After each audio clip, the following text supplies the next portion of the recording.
religious divide has never really been that easy to count, because a lot of the estates are mixed, but in recent months there has been some indication of a hardening of attitudes and a move towards either orange or green in respect of the actual population of the estates. And we've just been stoned obviously there by some of our undesirables in the area. The presence of a grey police Land Rover to some of the kids is the local sport, and it's a big target to hit with a stone. There seems to have been more tension and more intimidation and more sectarianism, and I think it's fair to say that it seems to be coming in one direction. It seems to be that the unionist, loyalist community feels under threat by the Belfast Agreement and the terms of the Belfast Agreement and the release of prisoners, and they think everything's slipping away from them in some way. I don't really have the answer to that, but that's the only sort of logic that I can come up with. But there certainly seems to be a growing ethos of intimidation and sectarianism in areas where you wouldn't have found it before. The RUC have deployed in the village of Crumlin, just outside Antrim. Hours before a loyalist parade, nationalists have put up Irish tricolours along the route. I think at 5:15 we got notification they were putting up tricolours. So there are now 9 or 10 tricolours in the main street. We believe that the presence of the tricolours is likely to lead to breach of the peace. So what we have to do is remove them. Okay, remove them.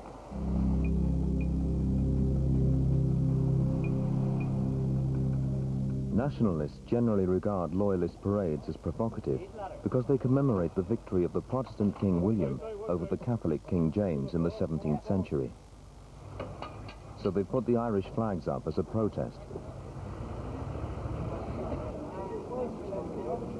Jenny Belton's decision to pull them down again will prove a confrontational one. But as one of only 900 Catholics in the 13,000-strong ranks of the RUC, she is no stranger to controversy. That's Armagh Cathedral. She's from South Armagh, a strong Republican area which saw some of the worst atrocities of the Troubles. IRA terrorists regularly ambushed and murdered police and soldiers.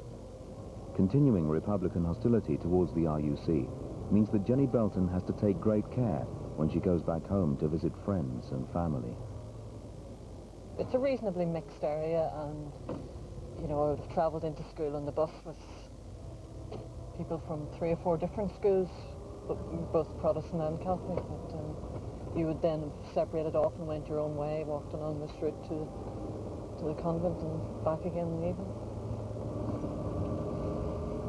Still occasionally bump into some people that I was friendly with at school, but we sort of, when I joined the police, I sort of made that decision just to not to put them in a position where, you know, they might feel embarrassed or uncomfortable talking to me or associating with me. But I don't even ask my brothers what their views, whether they think I did the right thing. The reality is that me joining the police made their life more difficult. I'm sure people have said things to them over the years about what their sister does. I never ask them, and we never talk about it. That's how we deal with it. You know, my nephews and nieces, if they found out what I did, would have to have been warned not to talk about it at school or not to say anything about it. You know, so it was just, it's a complication. No matter what their personal view, it's a complication. It's something else that they have to deal with through my choice of career, you know.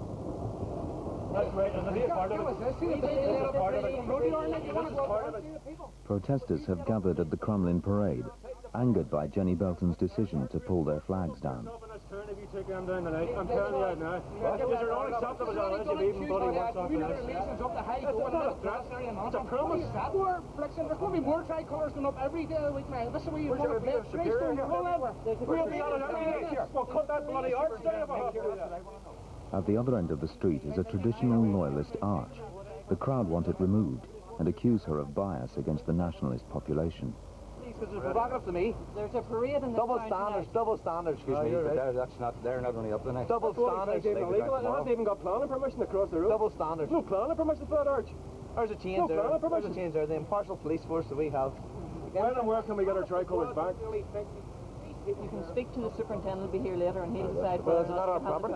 Whether or not we can have them back. Why, you intend to confiscate them for all time? Possibly. They're our property. Under what law? He'll make that decision. You're not... There's not enough peps in you No, now, is I'm there? not. When I asked for superintendent, Yeah, he'll be here later. But what's the point of having you here if you're not the boss? He's on his way. You may as well not be here. He's on his You may way. as well be laying up knitting now cardigan or something. I can't knit. A lot of people would have joined to fight the war, to defend the Union, to fight the IRA. That was very far away from the reason that I joined. I joined because I thought police work appealed to me and I liked the challenge, and I felt we were doing something that was contributing something. Why is the flag still up there? Well, that's what we were asking. The protesters' spokeswoman enters the fray. Start all over again. Who are you? Lynn Campbell. Oh, you're Lynn Campbell. How are you? Right. I've just explained to everyone. Right. But I'll explain to you again, because you're the official whose name's on the protest. Yes.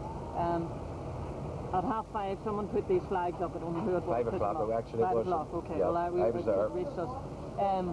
We considered that was provocative behaviour in And that's view not. of And that's Do you not. want to listen to what is said, to answer your question or not? Do you want me to continue? Right. There's a legal parade here. I feel frustrated sometimes because the people who are against the police and who want to criticise the police are often more vocal than the people who want to support the police, who can stand up and say that, you know, we haven't always got it right, but we've tried to do the job fairly. But it's easier for them not to say anything. I am aware of that too in the Northern Ireland. Different issue. It's the same issue. It's the same thing. It's the same flags, is it not? Are they not provocative? The Red Hand of Ulster. Same issue, different time, we'll not say a word. They're not the ones that are burning children in their beds at night. Red Hand Defenders. The flag stands for it. The Red Hand of Ulster. You don't understand. The RUC is practicing the double standards. Once again, your size to put them on today, have you?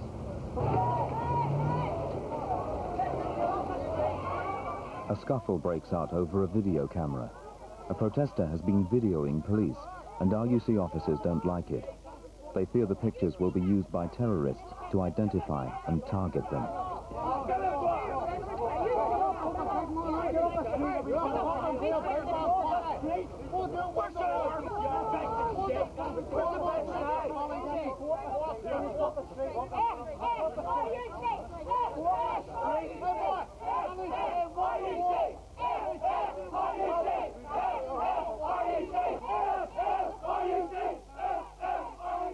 Many Catholics want the RUC disbanded or reformed because they think it is too favourable towards the Protestant community. Certain SSRUC is not peaceful. That lady will be interviewed later for this. I'm Chief Inspector Belton. The camera was taken because it was pointed in a lot of police officers' faces. He was warned not to travel any further. The camera will be returned to him and we have taken the photograph. Peaceful protest we have. Use a tactic, illegal, use a tactic. Is there so-called rat squad? Here.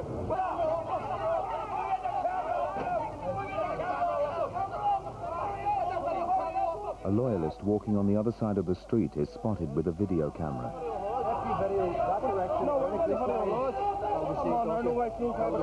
He gets off with a warning. You know where the camera was, don't you? Okay, all right. You got camera.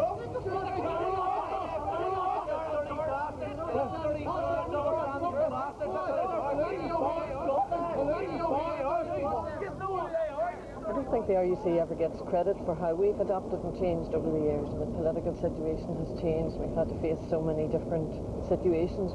We're attacked from different sides of the community at different times, and sometimes from both sides of the community, and the style of policing has to change.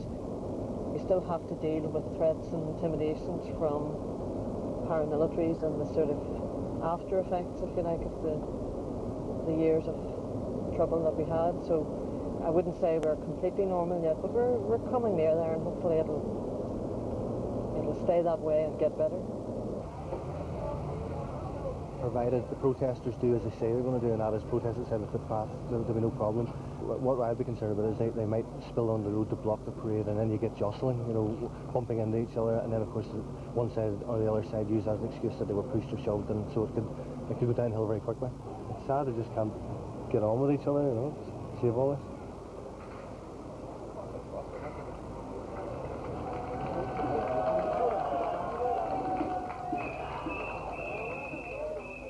For the next 2 hours, as the parade passes, Jenny Belton's officers are forced to stare at placards calling for their demise.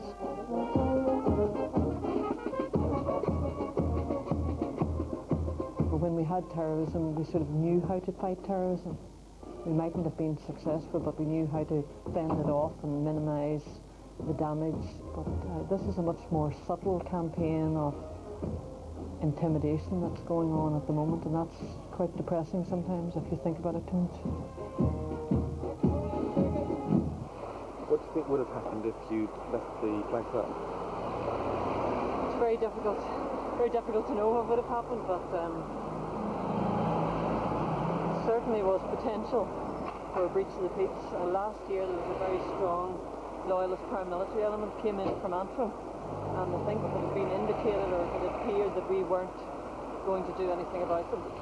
They could have been out here in 15 or 20 minutes, so there very likely could have been some sort of confrontation. The RUC polices 2,700 loyalist parades through the summer, but there are other demands that will trouble the force.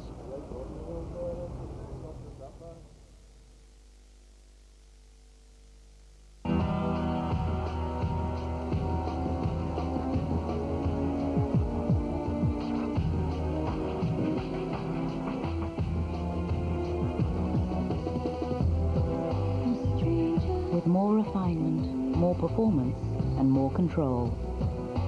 The new Rover 25. Extraordinary drive.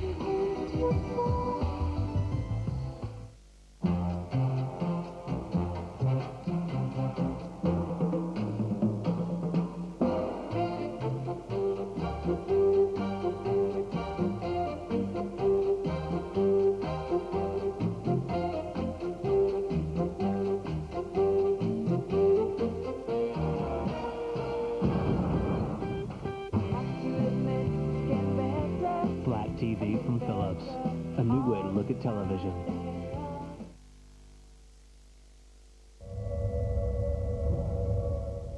Good morning, gentlemen. We have another operation over at the public toilets at the Castle Centre. We've had reports of indecency offences taking place in the male toilets. The Antrim crime team are investigating complaints of homosexual activity in the public toilets. They're worried that children may be molested.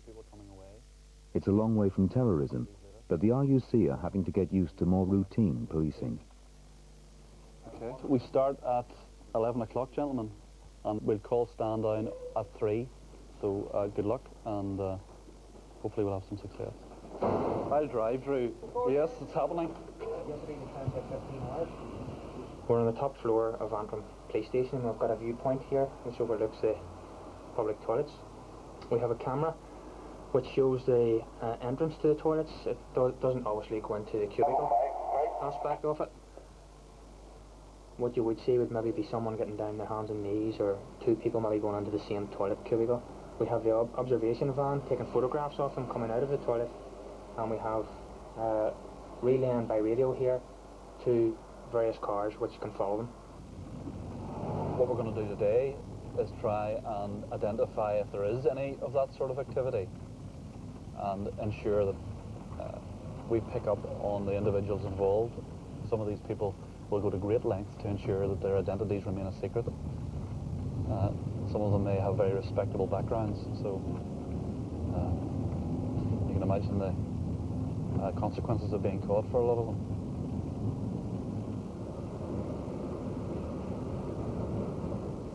It's been a long time since Antrim's been a good Christian town.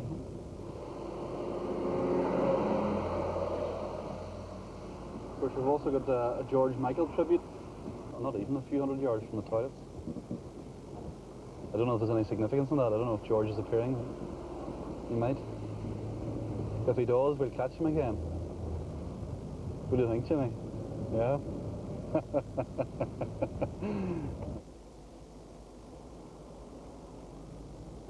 Attitudes and laws towards homosexual activity in Northern Ireland are stricter than in the rest of the UK. Privately, and commit no offence under the law. Yeah. What actually makes it an offence is the fact that it is done in public. Yeah. Purple 5, purple 5, purple 0. Purple base from Delta Hotel 340. Roger, if you could prepare yourself there. One person has been in 2 cubicles. Is now left and within number 5 cubicle. 2 suspects, one known to the police, have gone into the same cubicle. The complaints appear to be justified. Seconds later, a third joins them. Roger, give me a shout if there's anything further. No. In the days of terrorism, RUC officers could call upon virtually unlimited resources for operations. But times have changed. There isn't the money that there once was. So we have to spend our time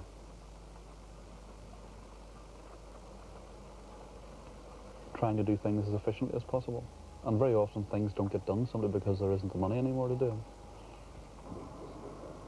The 3 suspects leave. In the next stage of the operation, Paul McParland hopes to catch them in the act, and then he'll arrest them.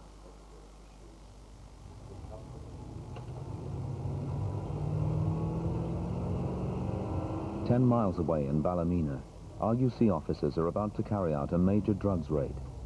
Crime rates are up in Northern Ireland, especially drug-related offences.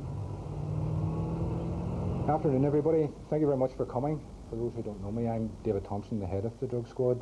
The background of this operation is that over the last few years there's been an escalating heroin problem in Ballymena. The drug squad is today targeting heroin dealers. The raids are the fruit of months of surveillance. Drug squad planned earlier this year to put into effect a covert operation. So what we're planning to do is to advance that operation one stage further by carrying out a number of searches and effecting arrests. They're after a known heroin supplier who sells the drug on to small-time pushers. Police! Police! Police are all right! But their lengthy surveillance operation has fallen short. Get in. Open the door up. Open the door, hurry up. The target is not at home. Clear the house, Johnny. Clear the house, hurry up. Clear the house. Clear the house. He's not there, is he, no? No. You get the front door open, Mark, okay? Front door, John! Papa Delta, Serial 1. The importation and supply of drugs is heavily controlled by the paramilitaries, loyalist and Republican. Papa Delta, Serial 3, Bravo. I don't think they're in. It's only the wee lad then. The only person at home is the suspect's young son. What age are you, son? 15? You shouldn't be here on your own, should you? Where'd he go? Have you anybody can come around and stay with you? No, you're not. See, I'll tell you something. If you don't get somebody here sorted out, you become with us under the children's order, okay? You're not old enough. I'm not being cheeky about it. I'm telling you what the situation is, right? Would you get cheeky, son? Come on, hurry up. I don't know the number. Why would be late? Papa Delta, Serial 1. The RUC drug squad is one of the busiest units in the force. Roger, the target isn't at this location. There's a 15-year-old child who would say that he left for work earlier this morning. Over the past 2 years, they have seized drugs with a street value of at least £14 million. Lovely. Wee boy's 15, that's a, but if he says his dad's just left.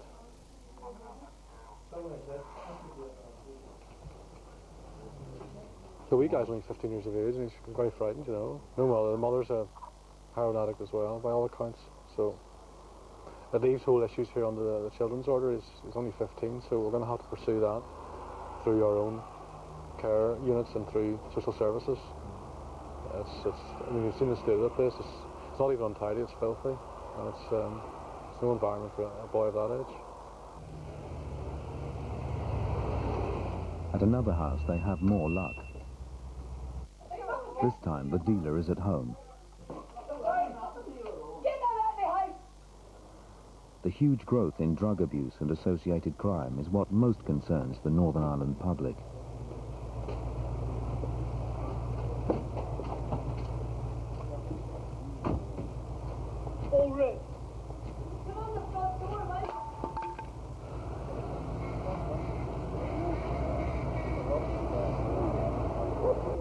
certainly if we end up, hopefully by the end of the day, with 15 or 16 arrests of some of the main dealers, yeah, they'll be happy, but as I would say to them at council meetings, I mean, the police can't do it on their own. It has to be a whole sort of community approach.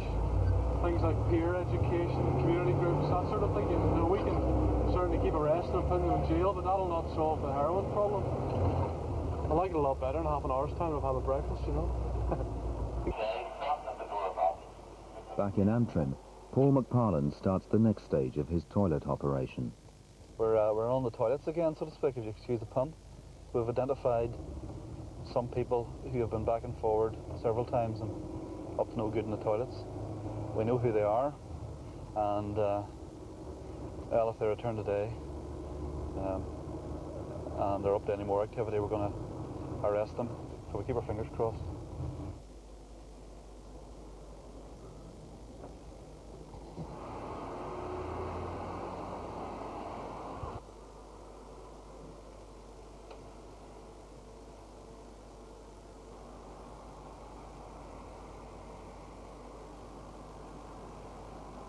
We spend half our lives sitting and waiting. Dreadful. Just, it's like you waste your life sitting watching somebody. Although we try to do as little as that as possible. The drug squad heroin operation enters its second phase. Tim Hanley is trying to collect evidence of heroin dealing in a nearby estate.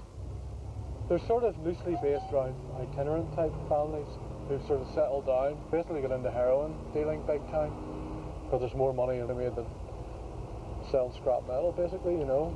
And they've now become, a lot of them become heroin users themselves. Drug squad have no surveillance evidence that the house they are going to raid has been involved in heroin dealing.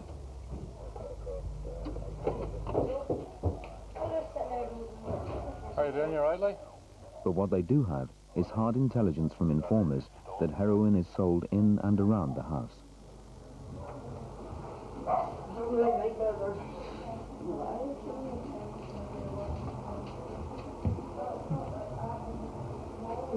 I mean, if we don't get any evidence here, we can't scoop her really, so give it a good thorough search and see what turns up. Out the back's a real mess, and we use the dog there a lot.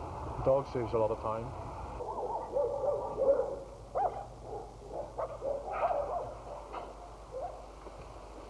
See if I can warn her at this and hide it anyway. Good girl, good girl. A sniffer dog doesn't find heroin, but does come up with cannabis hidden in the alleyway. I wanted this tea, there's rumors of it.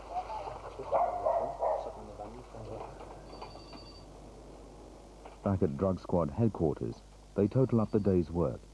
8 arrests and small fines of heroin and drugs money. I'm hopeful that the people in Ballymena will be very pleased with this. People have complained lack of police activity, but the local police here in Ballymena make on average 10 arrests per week for drug-related offences. They are very proactive. This operation has been designed to make a major impact by taking a large number of dealers out of circulation at the one point in time. Now, I would be a fool to say that it may have a long-term effect, because others will come and fill their void in the longer term. But what I want to do is send out a message to those people who are intent in drug dealing in this town that police are not going to stop. We will be chasing them every step of the way. Financial constraints have delayed the introduction of computers. Officers have to cope with mounds of paperwork, dwindling resources, and an uncertain future. One day you're going to wake up and think, right, that's it, you're going no further. You know, you failed this board and you didn't get very good feedback and your face no longer fits. I'd like to get that, know what that is, sort of realise when that is. Hopefully it isn't now, but you never know.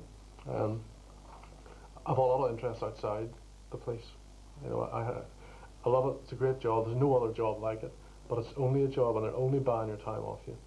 I'd like to get something that I find really fulfilling. Be that at chief inspector rank, be it inspector rank, whatever, but I couldn't just go along and push paper for the sake of it, and I couldn't sacrifice my family life to get an extra pip or an extra whatever. So I think it's just balancing all the rest of the things in your life and keep the whole thing in perspective, because it is only a job.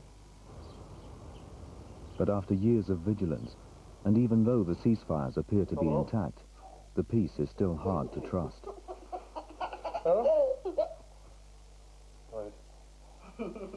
I still don't feel as if it's a total ceasefire. You know, you still don't tell people what your husband does, or, you know, my son there, he's starting nursery on Monday, and I know I'll be having to talk to mothers and things like that, you know, and you have to make up stories as you go along, which isn't not nice. You know, you sort of start off by lying to people who you've only met. So you still don't feel it's over by any means. There's still a distrust, and you still have to be careful of who you speak to and say we've only been living here a short time, and I'm sure there's nobody around here knows what Tim does, except he works odd hours. Things are moving on. It is an imperfect peace, but I can't see a resumption of what it was like before. It's my best guess anyway. What do you think, Andrew?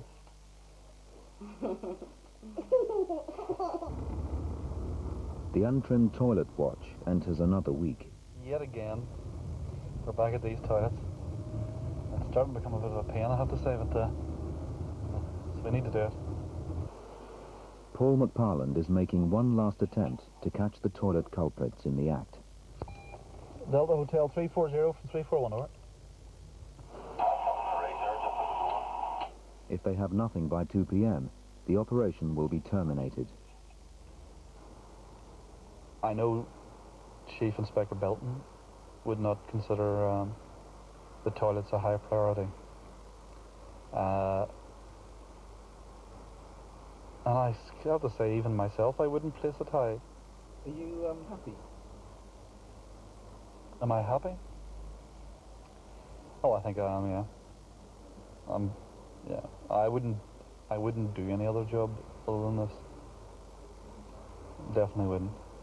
You know, a policeman's lot is not a happy one most of the time. It really isn't. Why is that? Why is that?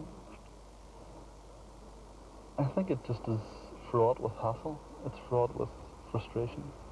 I mainly get frustrated at our inability to be effective against criminals. I think the police need to go back, and hopefully we're going to do that. Where we go back to core issues like catching bad guys. It's about catching bad guys.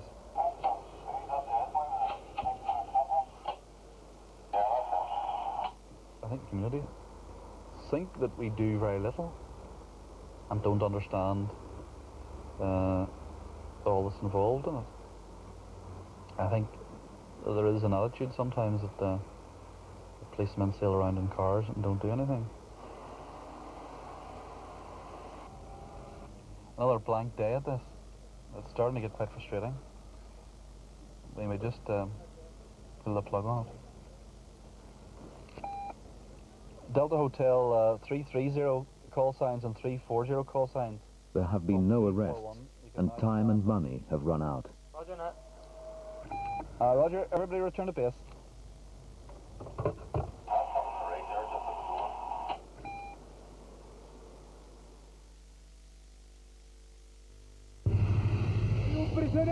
I am a prisoner, held by steel rails. Where they lead, I must follow.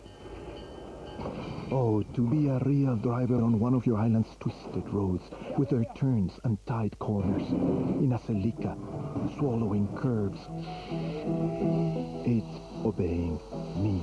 Think of that, and think of me next time you decide to hang a right. The new Toyota Celica. How did a former stable girl become Britain's richest woman, worth £1 billion more than the Queen? Who are the two businessmen who made 100 million in a single day and still drive second-hand cars? And why, if you're born a Gemini, are you more likely to be super rich than any other star sign? Tomorrow, the Mail on Sunday reveals the astonishing stories behind Britain's 300 richest men and women. The Rich Report 2000, only in the Mail on Sunday.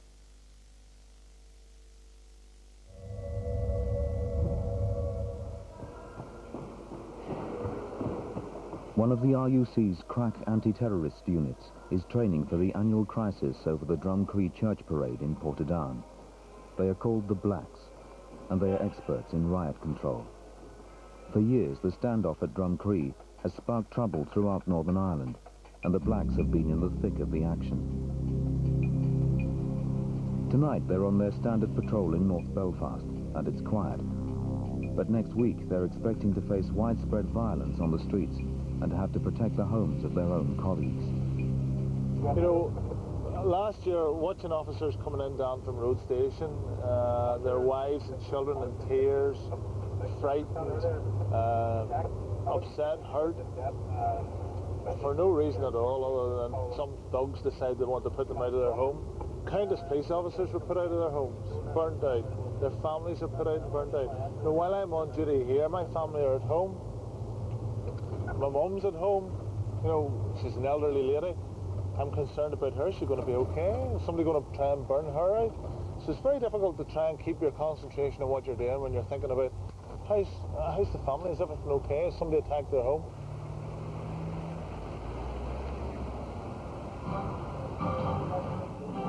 Back at base, during a break in the night's work, the blacks follow the latest developments in the peace talks.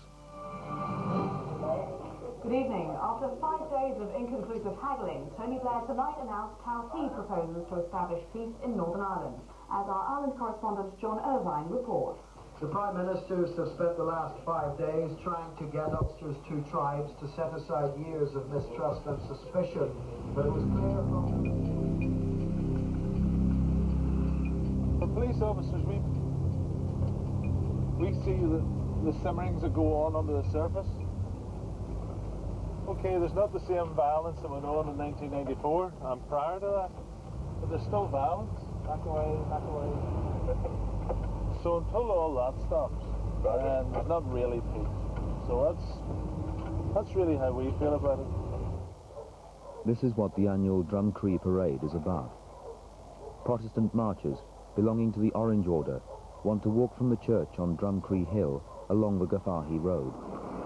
The Catholic community there regard the 7-minute walk as provocative because there is an alternative route through a Protestant neighbourhood. Some years the parade has been forced through, other years it was stopped, but every year it has provoked serious violence. The ones I'm going to describe first of all are the smallest devices. An RUC explosives expert prepares Tim Hanley and his team for the dangers they face. Small cylinder with 2 end caps. Now, what they do, they go into a hardware shop. A year earlier, an RUC officer on riot duty was killed by a blast bomb. This sort of size, first of all. When this goes off, the sort of fragmentation you're talking about, nice small pieces of metal, this sort of shape and size, flying through the air totally indiscriminately everywhere. Now, under full-blown riot circumstances, there is no one in this organisation will be able to identify one of these things coming in as a blast bomb.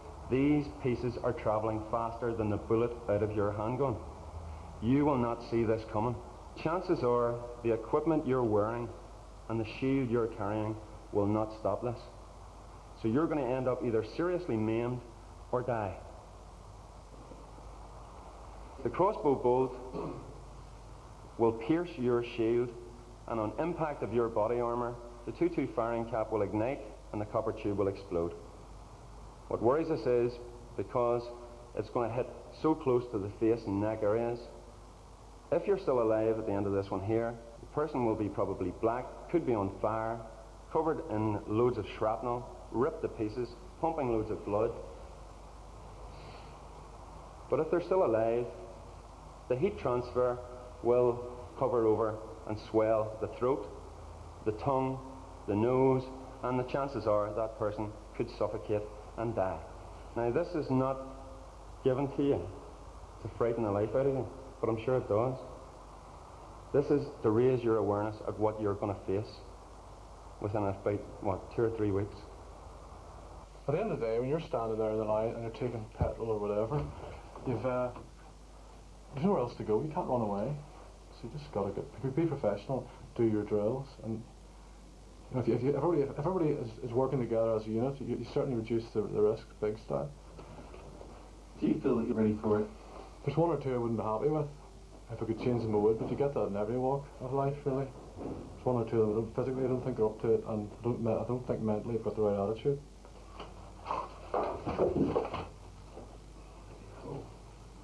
Phone. Moment. might go for a beer here actually. It being Wednesday night. Okie doke. It's me.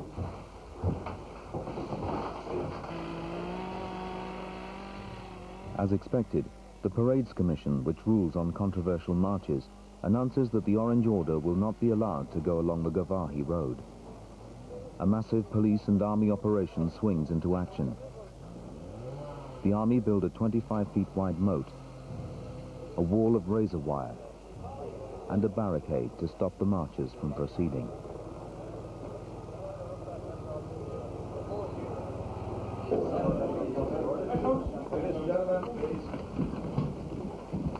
Please sit down, everybody. I think The Chief Constable gives a final briefing to the officers in command of the 5,000 police and soldiers who have been mustered for the operation. many people approach the period that we're now approaching again this year with dread. But while the bulk of the population can approach these periods in some dread and can make a decision to either go home and watch it on television or to go and have their holidays, you don't have that luxury. You're here providing protection for all the people. And I just wish everybody in Northern Ireland could realise that what divides us here is actually rather minimal. We have much, much more in Northern Ireland to unite us than we have to divide us. And I just wish people could see, in a sense, where division leads and where it can lead, and realise this is a road we shouldn't travel any further along.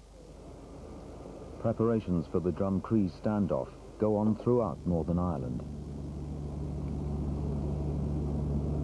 What happens really is that people are on duty continuously. People sleep in the station. Most people can't travel home because of the difficulties of travelling across the province. This is the way it has been this past couple of years, and assuming that it isn't any different this year, that's what we're planning for this year.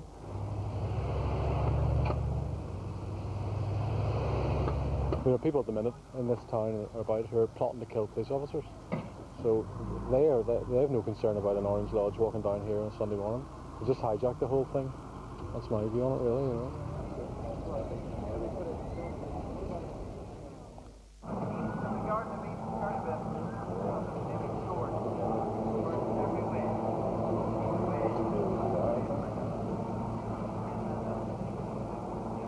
The marchers won't be allowed to pass, but it has been arranged that they can make a formal protest. They want an RUC officer to come through the barrier to their side and receive it. The man chosen is the local superintendent, Mervyn Waddell. At the Joint Police Military Barracks 2 miles away, the Chief Constable makes his way to the control room.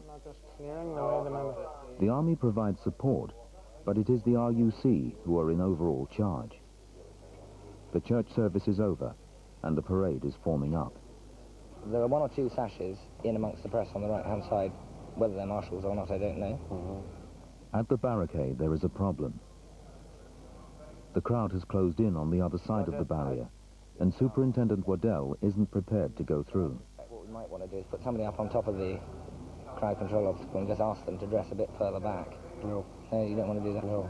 We'll wait and see what their marshalling and steward achieves first. Okay. There's an understanding between they and me that they provide the level of stewarding. Okay. So if that's achieved, it will happen. Right.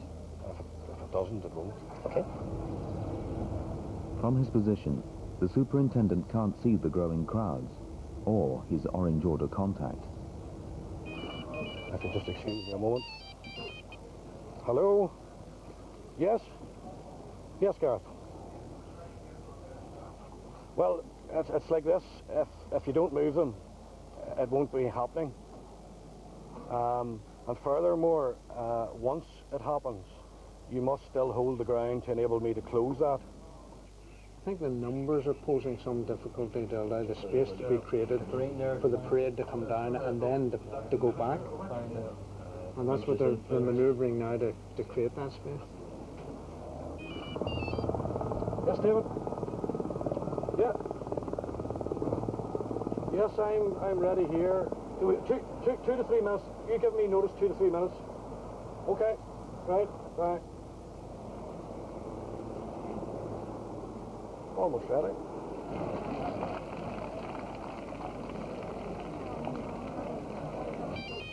Yes, David? How long will it be till you're down to me? Right, I'll open up. I'll open it now, right? Go for it.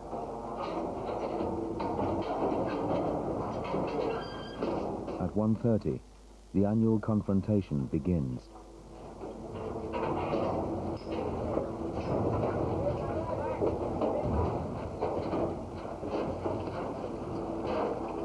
Because he's the local RUC commander, Mervyn Waddell is on first-name terms with the local Orange leaders. But protocol in Northern Ireland demands that protest rituals are played out with the utmost formality.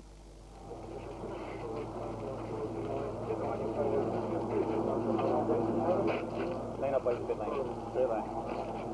Superintendent, can I formally ask you on behalf of Portadown District that permission for Portadown District to return to Carton Street by its traditional route, Gervati Road, and that we be given permission to continue that route now of this minute? I'm sorry, Mr. Dawson, I can't provide that permission. As you're well aware, the Parades Commission have made their determination that the parade will not proceed beyond this point.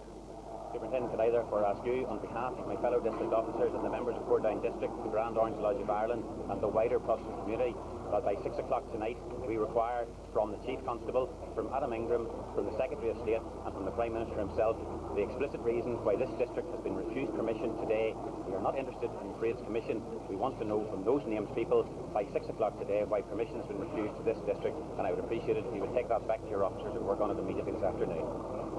I've listened to what you said, Mr. Dawson, and I will pass on your remarks to those people you have mentioned, and we'll seek to contact you before that 6 o'clock deadline. It goes without saying that Portadown District is maintaining its stand and presence at Drumcree Hill until such times as our rights, civil and religious, be fully recognised and restored by the community at large and by the government. And thank you for being here this morning to receive our formal protest. Okay, Mr. Dawson. Thank you. Gentlemen.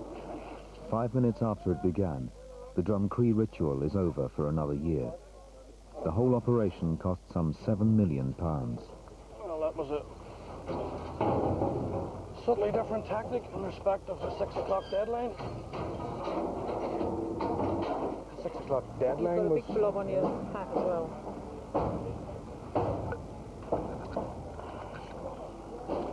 We shall have to seek some responses. Have a ciggy and I'll get you a tissue and get you a water. I'll do as they have asked of me. But in fairness, they did it very well, and their marshalling was very effective, and they did as promised. I think the next important thing's lunch. Really? I think that's... I'd be moved. For the RUC, the peaceful outcome vindicated the huge security operation. Thanks, Henry. Thanks, Tom. If you look at the physical measures that we put in place, I think that was a demonstration of intent right from the outset. We haven't seen the issue resolved, and I'm not naive to suggest that it is resolved, but nonetheless there were all sorts of ongoing contacts and all sorts of ongoing dialogue, and I think that brought about a realization throughout the country that the scenes we'd witnessed in previous years simply must not be repeated. It turns out to be one of the quietest Drumcree nights anyone can remember.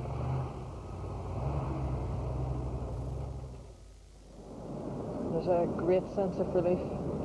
It's a strange feeling because, you know, this past couple of weeks there's been enormous build-up to this, an enormous amount of preparation of resources and even food, bedding, camp beds, and, you know, we're sort of ready for the worst, which you have to be, and a lot of contingency plans in relation to looking after police officers' homes and other people who are vulnerable or likely to be attacked by loyalist paramilitaries. So there's been an enormous build-up to it, and I mean, it is a great sense of relief.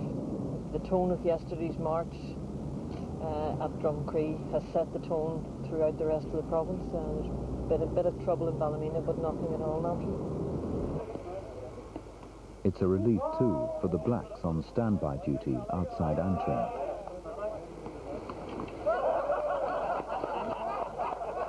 A lot of boys want a bit of action like that. That's what we're trained and geared to do, you know. It's a big change, like, you know, it's hard to believe at times, like, but change is good, and it's good for the country, like, so be it, you know.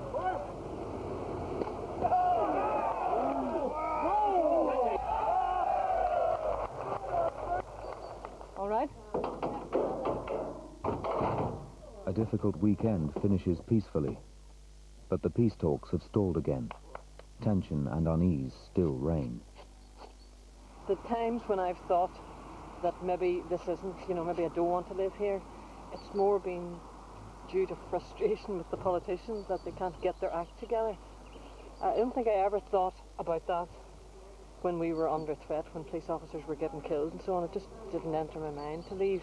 But it has entered it more in recent years. In peace times, believe it or not, I've been so frustrated by the politicians, by their inability to set up a government and to talk and stop looking at the past and look to the future and try and create some sort of a country that we can all live in together, you know. The rest of the RUC's difficult summer will see growing anger and uncertainty about the future of the force. Rain again?